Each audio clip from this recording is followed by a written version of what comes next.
ଆଜି 80ତମ ସ୍ୱାଧୀନତା ଦିବସ ଉପଲକ୍ଷେ ଆମର ରାୟରଙ୍ଗପୁର କ୍ରିକେଟ କ୍ଲବ ତରଫରୁ ମେଗା ରକ୍ତଦାନ ଶିବିର ଆୟୋଜିତ କରାଯାଇଛି। ଯାହାର ସମୟ ସୀମା ସକାଳ 9ଟାରୁ 3ଟା ଅପରାହ୍ନ 3ଟା ପର୍ଯ୍ୟନ୍ତ ଚାଲୁ ରହୁଛି। ସମସ୍ତଙ୍କୁ ଅନୁରୋଧ କରୁଛି ସେମାନେ ଆସନ୍ତୁ ରକ୍ତଦାନ ଶିବିର ହୁଅନ୍ତୁ। ଆଉ ଏହା ବ୍ୟତୀତ ଆଉ ଗୋଟେ କଥା, ଏ ଏଇ ରକ୍ତଦାନ ଶିବିରକୁ 2026ର ଶିବିରକୁ ମିଶେଇ ଆମେ ଏଇଥର 5ଥର ବ୍ଲଡ କ୍ୟାମ୍ପ ଆୟୋଜିତ କରିଛୁ। ପ୍ରତିବର୍ଷ ଆମର ବ୍ଲଡ କ୍ୟାମ୍ପ ଆୟୋଜିତ କରାଯାଏ। ଆଉ ଏଥିରେ ଆମର ଆରସିସିର ସମସ୍ତ ସଦସ୍ୟମାନେ ଯୋଡି ହେଇ ରକ୍ତଦାନ କରିବା ସହିତ ବହୁତ ଲୋକ ଅନେକ ମାତ୍ରାରେ ଆମ ସହିତ ଯୋଡି ହୁଅନ୍ତି। ବିଭିନ୍ନ ସଂସ୍ଥା ମଧ୍ୟ ଆମ ସହିତ ଯୋଡି ହୁଅନ୍ତି। ଆଉ ଆଜିର ଏଇ ବ୍ଲଡ କ୍ୟାମ୍ପରେ ମୁଖ୍ୟ ଅତିଥି ଭାବେ ଆମର ସୁପରିଟେଣ୍ଡେଣ୍ଟ ପୋଲିସ ଏସପି ମହୋଦୟ ସାର୍ ଆସିଥିଲେ। ତାଙ୍କ ସହିତ ରାୟରଙ୍ଗପୁର ମ୍ୟୁନିସିପାଲିଟି ଚେୟାରମ୍ୟାନ ଅଭିଷେକ ପଟ୍ଟନାୟକ, ତାଙ୍କ ସହିତ DFO sir, ADM sir, SDMO sir ଏବଂ ସବ୍ କଲେକ୍ଟର ମହୋଦୟ ଉଗ୍ରସିଂ ସାର୍ ମଧ୍ୟ ଯୋଗ ଦେଇଥିଲେ। ତ ମୁଁ ରାୟରଙ୍ଗପୁର ବାସୀକୁ ଆପଣଙ୍କ ଚାହିଁବି ଆପଣମାନେ ଯେତେ ମାତ୍ରାରେ ଆସି ଆମ ସହିତ ରକ୍ତଦାନ ଶିବିରରେ ଯୋଡ଼ି ଆଜି ସ୍ୱାଧୀନତା ଦିବସ ଉପଲକ୍ଷେ ସମାଜ ପାଇଁ କିଛି ଭଲ କରନ୍ତୁ, ରକ୍ତଦାନ କରନ୍ତୁ, ଜୀବନ ବଞ୍ଚାନ୍ତୁ। ରହିଲି, ଧନ୍ୟବାଦ। ଆମର ସବୁବେଳେ ପ୍ରୟାସ ରହିଛି ପ୍ରତ୍ୟେକ ଲୋକ କିଭଳି ଆସିକି ବ୍ଲଡ ଦେବେ, କିଭଳି ଭାବରେ ଆମର ସ୍ୱାଧୀନତା ସଂଗ୍ରାମୀ ମାନେ ନିଜ ରକ୍ତ ଦେଇକି ଆମକୁ ସ୍ୱାଧୀନତା ଦେଇଥିଲେ। ଆମେ ତାହା ତ ହୁଏ କରିପାରିବେନି, ବଟ୍ ଆମର ଗୋଟେ ଛୋଟ ପ୍ରୟାସ ରହୁଛି କିଭଳି ଭାବରେ ଆମେ ବହୁ ରାଇରଙ୍ଗପୁରରେ ଯୋଉ ରକ୍ତର ଅଭାବ ରହୁଛି, ଲୋକମାନେ ଯୋଉଟା ପ୍ରୋବ୍ଲେମ ଫେସ୍ କରୁଛନ୍ତି ତାକୁ ନେଇକି ଆମର ଗୋଟେ ଛୋଟ କ୍ୟାମ୍ପ ପ୍ରତ୍ୟେକ ବର୍ଷ ଅଗଷ୍ଟ 15 ରହିଛି। ଆଉ ସେଥିରେ ସବୁବେଳେ ପ୍ରୟାସ ହୁଏ ଯେ କିଭଳି ଭାବରେ ଆମେ ରକ୍ତର ଯୋଉ ଅଭାବଟାକୁ ଆମେ ଦୂର କରିବା। ତ ଆପଣ ସମସ୍ତଙ୍କୁ ରିକ୍ୱେଷ୍ଟ ମଧ୍ୟ ଆପଣ ସମସ୍ତେ ଆସିକି ଯୋଗ ଦିଅନ୍ତୁ ଆଉ ଏଇ ରକ୍ତର ଅଭାବକୁ ଆମେ ଦୂର କରିବା ପାଇଁ ପ୍ରୟାସ କରୁ।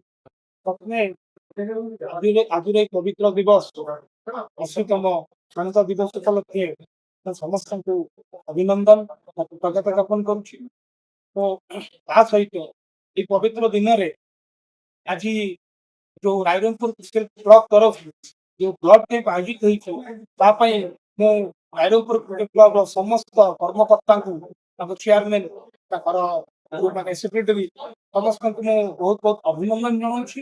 ଓ ତାଙ୍କର ଏଇ ପ୍ରୟାସକୁ ମୁଁ ନିଶ୍ଚିତ ଭାବରେ ଏକ ପ୍ରଶଂସା ଯୋଗ୍ୟ ପ୍ରୟାସ ଭାବରେ ମୁଁ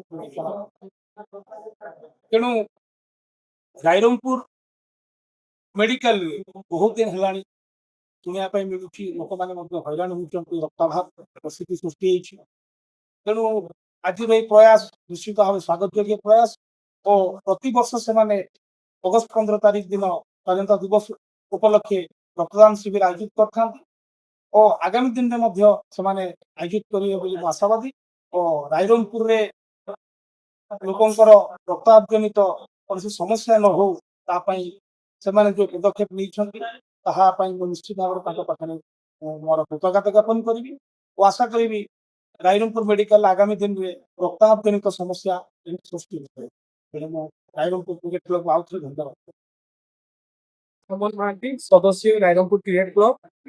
ଏହି ଆମର ଏହି ରକ୍ତଦାନ ଶିବିର 4 ବର୍ଷ ହେଲା ଅନୁଷ୍ଠିତ ହଉଛି ରାଇରଙ୍ଗପୁର ହସ୍ପିଟାଲରେ ଏବଂ ପ୍ରତିବର୍ଷ ଆମର ଭିଜନ ଅଛି ଯେ ଆମେ କେମିତି ରକ୍ତର ଅଭାବ ନ ହଉ ଆମ ରାଇରଙ୍ଗପୁର ହସ୍ପିଟାଲରେ। ସେ କାରଣ ଆମ ସବୁ ପିଲା ପ୍ରତିବର୍ଷ ନିଜର ଚେଷ୍ଟା ଚଲେଇ ରଖିଛନ୍ତି। ଆମେ ଏମିତି ବି ଆମ ଦରକାରରେ ସବୁବେଳେ ଆମେ ଲୋକଙ୍କୁ ସାହାଯ୍ୟ କରୁଛୁ ବ୍ଲଡ ଡୋନେସନରେ ଏବଂ ଏହି ବ୍ଲଡ ଡୋନେସନ କ୍ୟାମ୍ପ ଥ୍ରୁରେ ଆମେ ଲୋକଙ୍କୁ ଆୱାରନେସ କ୍ରିଏଟ କରୁଛୁ କେମିତି ରକ୍ତ ଦେଲେ କେମିତି ଲୋକମାନଙ୍କର ଜୀବନ ବଞ୍ଚିବ। ଆମର ମୋଟୋ ଅଛି every drop of blood saves someone's life. ପ୍ରତି ବିନ୍ଦୁ ବ୍ଲଡର କାହାକୁ ନା କାହାକୁ ବଞ୍ଚଉଛି।